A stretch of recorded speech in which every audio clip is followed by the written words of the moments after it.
2025 मायथाइनि दिनैनि दा जोंनि बिटिआरनि बिसायख'थि बे बिसायख'थिखौ आंनि नैबे भट केन्द्रआव आं गिबि होजेनबाय। खोब गोजोननाय मोन्दों। आंहा फोथायनाय दङ रायजो राजानि आशीर्बादा इउपिपिएल दोलोजों दङ, माननीय प्रमद बर' बिथांजों दङ आरो जोङो सिंगल लार्जेस्ट पार्टि हिसाबै सरकार दानो थांगासिनो दङ। जेरावबो जै मै गुबुन गासैबो जाथि जनगोष्ठीफ्रा दिनै इउपिपिएल दोलोखौ एक्सेप्ट खालामदों आरो प्रमद बर' बिथांखौ माने मा होनो सान्तिर दुत समन्वयनि दुत होननानै बयबो एक्सेप्ट खालामदों। जायनि जाहोनाव जोंखौ इउपिपिएल दोलोखौ सापर्ट होनाया बर' भटार्स हिसाबैथ' 70% बारा जादों। गुबुन जाथि जनगोष्ठीयाबो ज' जाजायखै।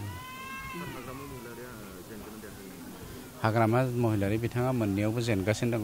अब्लाबो आं बिथांमोननोबो शुभेच्छा होदों, मानोना बे हिउमेनिटि, ओंखायनो बिथांमोननोबो शुभेच्छा होदों, बिथांमोनाबो देरहाथों। खिन्थु हाग्रामा महिलारि बिथाङा मोननैयावबो जेनगोना रोखा जानानै फैबाय। 24निफ्राय 27 जोङो फाइनेल लक खालामबाय। दिनैनि समाव रायजो राजाफोरखौ भट होनो थाखाय रायजो राजाफ्रा मिथिखागौ सान्थिखौ बयबो लुबैदों, गोरोबलायनाय खौसेथि। दिनै बर' हारियानो खौसेथिनि गोनांथि जादों होननानै बयबो मिथिदों। गुबुन जाथि जनगोष्ठीयाबो बर' हारिनि खौसेथिनि बाथ्राखौनो सानदों। गतिके दिनैनि दिनाव गासैबो जाथि जनगोष्ठीया भट होनो फैनांगौ आरो बिबेक भटजों सोरनिबा दादागिरि धमकिखौ गिनो नाङा।